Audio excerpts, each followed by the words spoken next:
Shalom, selamat pagi saudara-saudara yang dikasihi Tuhan Yesus Kristus. Selamat berjumpa dalam renungan pada pagi hari ini. Doa dan harapan saya saudara semua ada dalam keadaan yang baik, sehat, penuh sukacita, dan selalu berlimpah berkat Tuhan. Sebelum kita mendengarkan renungan firman Tuhan, mari sama-sama kita siapkan hati dan berdoa. Bapa dalam surga, Bapa dalam nama Tuhan Yesus Kristus, Tuhan pencipta langit dan bumi ini, Allah yang kudus dan benar, kami bersyukur untuk penyertaan dan perlindungan Tuhan dari malam hingga pagi hari ini. Terima kasih untuk kekuatan yang baru, terima kasih untuk kesehatan dan kesempatan yang Tuhan berikan kepada kami. Waktu yang berharga kami mau pakai untuk memuliakan Tuhan. Pada saat ini kami mau mendengarkan sabda firman-Mu. Urapi kami Tuhan, agar kami mengerti kehendak-Mu dan taat melakukan firman-Mu. Dalam nama Tuhan Yesus kami sudah berdoa. Haleluya. Amin. Saudara yang dikasihi Tuhan, pembacaan Alkitab kita pada saat ini terdapat dalam surat Ibrani pasal yang ke-8. Saudara dapat membacanya secara pribadi setelah mendengarkan renungan ini. Saya akan membaca Ibrani 8 ayat yang ke-13. Tertulis demikian. Oleh karena ia berkata-kata tentang perjanjian yang baru, ia menyatakan yang pertama sebagai perjanjian yang telah menjadi tua, dan apa yang telah menjadi tua dan usang telah dekat kepada kemusnahannya. Saudara dikasihi Tuhan, aturan dari pemerintah berbagai negara semasa pandemi sering berubah, dan kita mengikuti aturan yang baru karena aturan yang lama sudah dinyatakan tidak berlaku lagi. Adalah suatu sikap yang bodoh dan bebal apabila kita terus-menerus hidup dalam aturan yang lama dan tidak mau mengikuti aturan yang sedang berlaku. Pelanggaran terhadap aturan akan menimbulkan konsekuensi bagi kita. Sama halnya dengan aturan, begitu juga dengan kontrak. Ada banyak hal di hidup kita di mana kita terikat dengan kontrak. Entah itu kontrak kerja, kontrak sewa, kontrak usaha, dan sebagainya. Dan kontrak bisa mengalami pembaharuan. Apabila kontrak dibaharui, kita tidak lagi terikat pada kontrak yang lama, tapi terikat dan harus tunduk pada kontrak yang baru. Pelanggaran terhadap kontrak akan menyebabkan kita harus menerima akibat tertentu sesuai dengan apa yang dinyatakan di dalam kontrak. Dalam hubungan kita manusia dengan Tuhan, Tuhan memberikan kepada kita perjanjian atau covenant, perjanjian lama yang menekankan pada pelaksanaan hukum Taurat telah dilanggar oleh manusia. Dan itu sebabnya perjanjian itu tidak berlaku lagi, karena Tuhan menyediakan suatu perjanjian yang baru, yaitu perjanjian kasih karunia yang dimeteraikan oleh darah Kristus. Di ayat yang ke-8 dari pasal ini dikatakan, sebab ia menegur mereka ketika ia berkata, sesungguhnya akan datang waktunya. Demikianlah firman Tuhan, aku akan mengadakan perjanjian baru dengan kaum Israel dan dengan kaum Yehuda.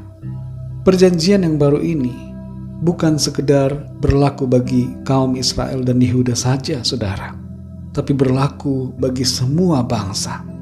Dan perjanjian yang baru ini dimulai ketika Tuhan Yesus datang dan mengorbankan dirinya di atas kayu salib.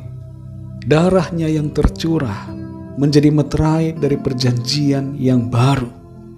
Dalam Matius 26 ayat 27 tertulis, Tuhan Yesus mengambil cawan, mengucap syukur dan memberikannya kepada para muridnya, lalu berkata, minumlah kamu semua dari cawan ini, sebab inilah darahku, darah perjanjian yang ditumpahkan bagi banyak orang untuk pengampunan dosa.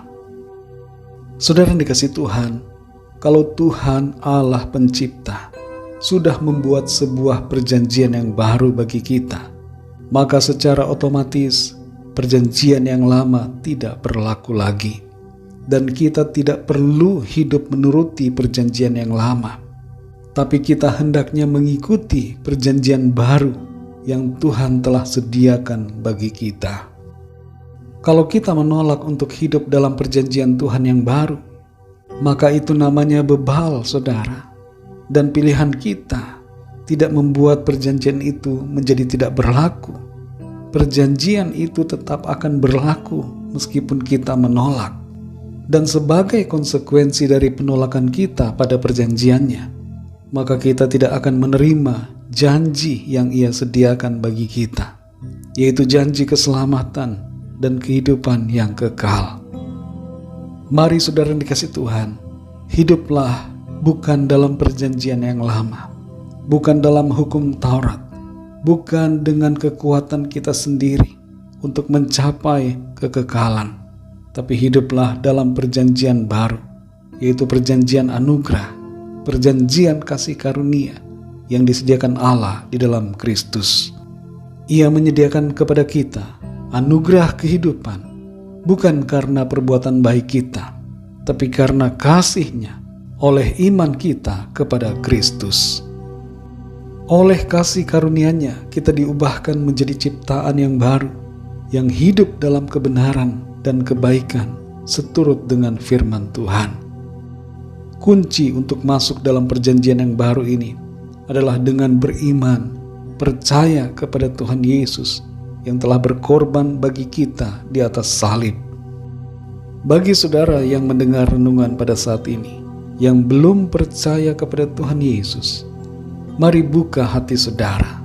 Percayalah dan terimalah Tuhan Yesus dalam hidup saudara sebagai Tuhan dan Juru Selamat saudara, agar saudara mengalami kepastian keselamatan dan kehidupan yang kekal.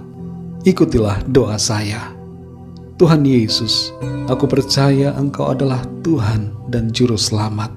Engkau adalah Allah yang telah datang sebagai manusia untuk menebus dan menyelamatkan saya.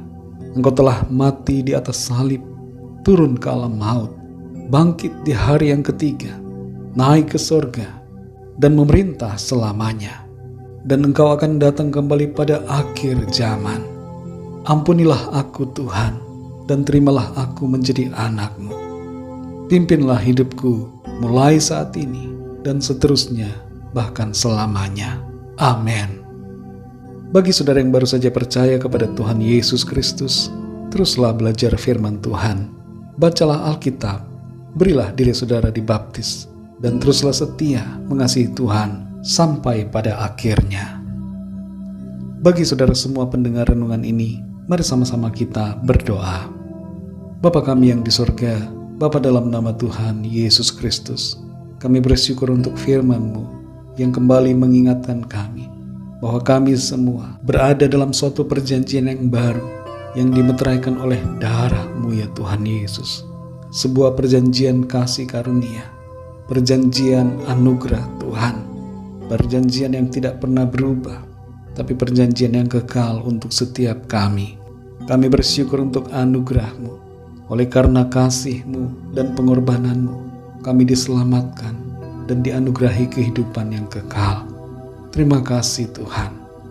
Kami mau selalu hidup dalam perjanjian-Mu dan terus mengasihi Engkau Tuhan Yesus semakin dalam setiap hari. Pimpin kami Roh Kudus, tuntun kami senantiasa.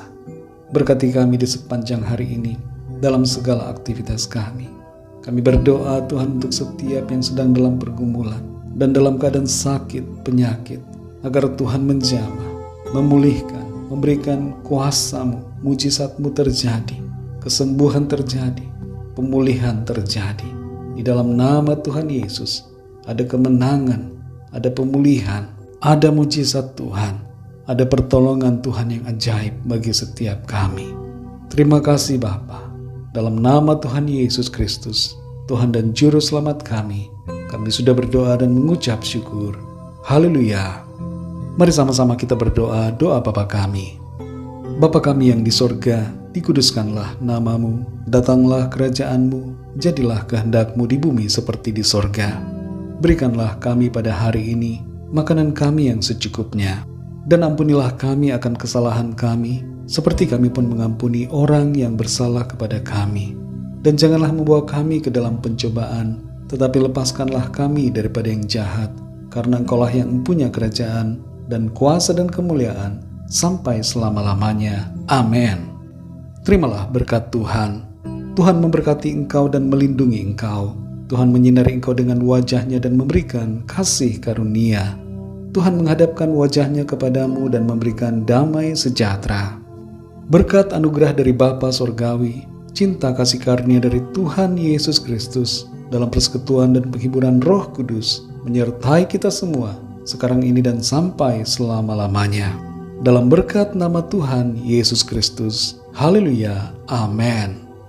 Puji Tuhan, saudara dikasih Tuhan, saya percaya firman Tuhan menjadi berkat dan kekuatan buat saudara semua, dan Roh Kudus akan menolong saudara untuk lebih lagi memahami kebenaran firman Tuhan. Tuhan Yesus memberkati saudara semua. Selamat beraktivitas dan sampai jumpa dalam renungan yang berikutnya. Haleluya.